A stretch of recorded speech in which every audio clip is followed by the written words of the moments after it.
जय हिंद दोस्तों।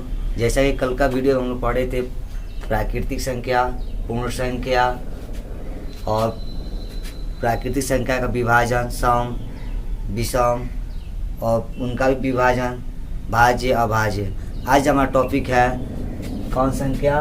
पूर्णांक संख्या। पूर्णांक संख्या किसे कहते हैं हम लोग? तो पूर्णांक संख्या कहते हैं प्राकृतिक संख्याएं, शून्य और ऋणात्मक संख्याओं के समूह को पूर्णांक संख्या कहते हैं। जैसा कि -4, -3, -2, -1, 0, 1, 2, 3, 4 up to dot dot dot infinitive.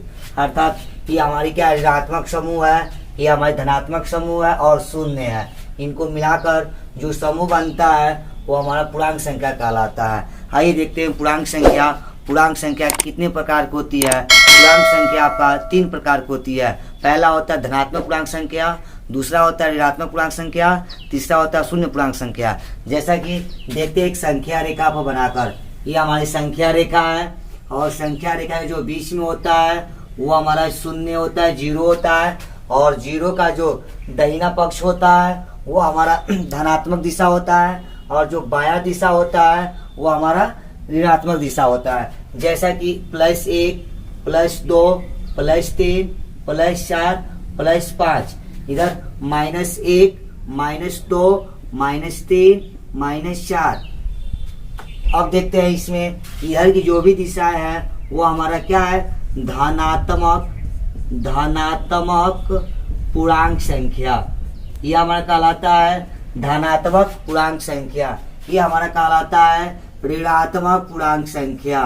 ऋणात्मक पूर्णांक संख्या, ऋणात्मक पूर्णांक संख्या। और इसे कहते हैं हम लोग शून्य पूर्णांक संख्या। इसे कहते हैं हम लोग शून्य पूर्णांक संख्या। और इसी में देखते हैं कि अगर हम इधर चलेंगे तो ये हमारा क्रम कैसा होगा? आरोही क्रम होगा। यह संख्याओं का क्या होगा? आरोही क्रम होगा, यानी बढ़ते हुए क्रम होगा। और वही क्रम इधर चलेंगे तो ये हमारा क्रम क्या होगा? अवरोही क्रम होगा। अवरोही क्रम होगा, यानी संख्याओं का घटते हुए क्रम होगा, यह संख्याओं का बढ़ते हुए क्रम होगा। तो देखते हैं हम कि यहाँ पे ये 0 से ये जितनी वैल्यू इधर है सब की सब हमारी क्या है? छोटी संख्या है। लेकिन वही हमारा 0 का इधर की जितनी भी वैल्यू है सब की सब क्या है? बड़ी संख्या है। आइए तो हम देखते हैं इसमें कंपेयर कर, तुलना करके कि -2 और 1 इसमें कौन छोटा है कौन बड़ा है। तो देखेंगे बाबू, ये जो ऋणात्मक है वह इससे हमारी क्या है? छोटी संख्या। और हम जानते हैं कि 0 के जो बायां पक्ष का जो हिस्सा होता है, बायां पक्ष का जो मान होता है सब के सब हमारे क्या होते हैं? छोटे होते हैं। तो देख रहे हैं हमारे यहाँ माइनस है, यह हमारा प्लस है। इसमें हमारी यह संख्या हमारा सबसे छोटी है, यह संख्या हमारी क्या है? बड़ी है। और अतः एक और तुलना करते हैं कि -2 और -5 इसमें कौन बड़ा है और कौन छोटा है। और इसमें अगर यह माइनस में -2 है, माइनस में -5 है, तो जो माइनस में जो जितना छोटा संख्या होता है वह उतना ही क्या होता है? बड़ा होता है। जो माइनस में जितना ही क्या होता है? बड़ा संख्या होता है, वो उतना ही क्या होता है? छोटा होता है। देखते हैं -2 और -5। तो -2 में हमारा -2 क्या होगा? इस -5 से क्या होगा? बड़ा होगा। और -5 जो होगा हमारा क्या होगा? -2 से क्या होगा? छोटा होगा। परिमेय संख्या। परिमेय संख्या किसे कहते हैं हम लोग? तो जब दो पूर्णांकों को P/Q के रूप में लिखा जाता है और Q ≠ 0 हो तो परिमेय संख्या कहलाता है। आइए देखते हैं परिमेय संख्या का परिभाषा। परिभाषा का ये रहा। आइए से कुछ एग्जाम्पल लेकर हम स्पष्ट हो जाते हैं कि परिमेय संख्या कैसे हम लोग पहचान करते हैं। जैसे दो पूर्णांक, जैसा कि हम पढ़ेंगे पूर्णांक संख्या हमारा धनात्मक भी होता है, ऋणात्मक भी होता है और शून्य होता है। आइए कुछ एग्जाम्पल लेते हैं हम लोग। जैसे 2/5 हो गया तो देख रहे हैं कि हमारा P का मान हो गया, ये तो हमारा P का मान हो गया, ये हमारा Q का मान हो गया। और शर्त में बोला है हमारा Q ≠ 0। Q मतलब क्या हो गया? हर, यानी जो हर का मान होगा वो 0 का बराबर नहीं होना चाहिए। तो देख रहे हैं हमारा जो 5 है वो 5 हमारा 0 का बराबर नहीं है, तो हमारा ये क्या कहलाएगा? परिमेय संख्या कहलाएगा। अर्थात कहने का मतलब बाबू कि जो हमारा हर का मान है वो हर का मान या तो 0 से अधिक आएगा या तो 0 से कम आएगा। जीरो से कम वह संख्या होता है जो क्या होता है, ऋणात्मक होता है, और जीरो से अधिक संख्या वह होता है जो धनात्मक होता है। इसका मतलब ये हो गया कि जो हर का मान होगा या तो धनात्मक में संख्या आएगा या तो ऋणात्मक में संख्या आएगा, लेकिन हर में जीरो नहीं आएगा। अब हम देखते हैं इसमें कि कैसे हम पहचान करेंगे कि वो हमारा परमेय संख्या है या परमेय संख्या है। तो देख रहे थे यहाँ पे हमारा 2/5 लिखे थे। कुछ एग्जाम्पल लेते हैं, 7/-5। तो देख रहे हैं हमारा ये माइनस है, तो ये माइनस हो या प्लस हो उससे मतलब नहीं है, मुझे मतलब होता है कि हर का जो मान हो वो जीरो ना हो। अगर जीरो होगा तो हमारा परमेय संख्या नहीं कहलाएगा, अर्थात ये भी हमारा मान क्या है, जीरो के बराबर नहीं है। हमारा ये हमारा मान क्या है, जीरो के बराबर नहीं है, ये हमारा मान क्या है, जीरो से छोटा है। और परिभाषा कहता है हमारा कि जो क्यू का मान है वो हमारा जीरो नहीं होना चाहिए, यानी जीरो के बराबर नहीं आना चाहिए। तो देख रहे हैं हमारे जीरो के बराबर नहीं है, इसलिए हमारा एक क्या होगा, परमेय संख्या होगा। और वही थोड़ा देख लेते हैं, अगर वही 7/0 लिखेंगे तो हमारा यह परमेय संख्या नहीं होगा। आइए अब हम देखते हैं अपरमेय संख्या। अपरमेय संख्या किसे कहते हैं कि जब दो पूर्णांकों को p/q के रूप में नहीं लिखा जा सके उसे अपरमेय संख्या कहते हैं।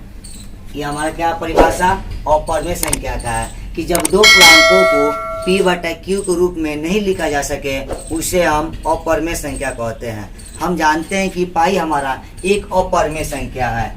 पाई हमारा क्या है, एक अपरिमेय संख्या है। पाई हमारा अपरिमेय संख्या है।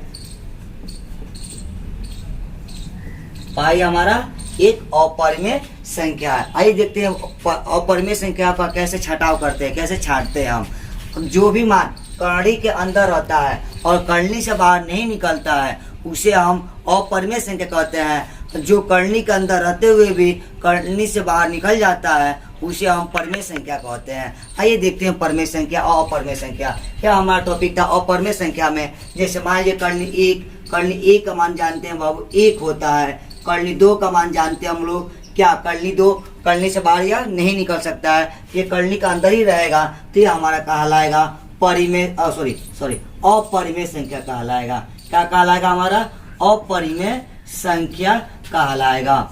ये हमारा होगा अपरिमेय संख्या। लेकिन यहाँ देखेंगे कि एक जो है, एक इसके हर में कितना एक छिपा रहता है, तो हमारा p/q के रूप में भी है और हर में आपका क्या है, एक है, अर्थात जीरो से क्या है, बड़ा है, इसलिए हमारा एक क्या होगा, एक परिमेय संख्या होगा। लेकिन ये हमारा करनी 2 जो है हमारा वो आपका एक अपरिमेय संख्या होगा। करनी 3 भी हमारा क्या होगा, यह भी हमारा क्या होगा, अपरिमेय संख्या होगा। लेकिन करनी 4 जो होगा हमारा, करनी 4, ये करनी 4 का होगा।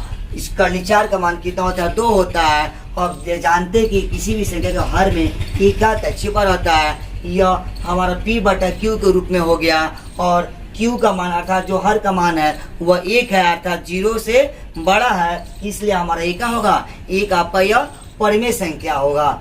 आइए अब हम जानते हैं कुछ संबंध, कुछ इनके परिभाषाओं में संबंध क्या होता है, किस प्रकार होता है। आइए थोड़ा हम जानते हैं। ये देखते हैं हम लोग प्राकृतिक संख्या, पूर्ण संख्या और पूर्णांक संख्या में कुछ संबंध होती है कि सभी के सभी प्राकृतिक संख्याएं पूर्ण संख्या होती है और सभी के सभी पूर्ण संख्या पूर्णांक संख्या होती है। लेकिन सभी के सभी पूर्णांक संख्या हमारा पूर्ण संख्या नहीं होती है और प्राकृतिक संख्या नहीं होती है। लेकिन सभी के सभी प्राकृतिक संख्याएं परिमेय संख्या भी होती है। सभी के सभी पूर्ण संख्याएं परिमेय संख्या होती है। सभी के सभी पूर्णांक संख्याएं परिमेय संख्या होती है।